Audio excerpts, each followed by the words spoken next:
Conventional stupidity says hunger means you lack discipline.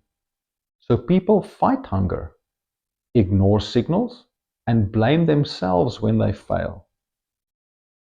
Here's the outcome of that mindset: binges, guilt, shame, and a damaged relationship with food. Biological reality says persistent hunger usually means unstable blood sugar.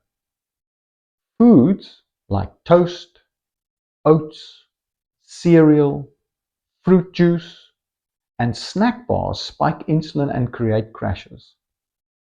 That cycle keeps hunger loud and urgent. Here's how to work with biology instead. Remove refined carbohydrates and sugar. Build meals from meat, eggs, fish, vegetables, and fats. Eat proper meals and stop grazing. Stable blood sugar means hunger becomes calm and predictable.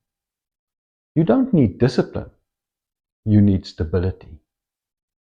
Join our community in the Wellness Circle. Stop the conventional stupidity and start working with your biology.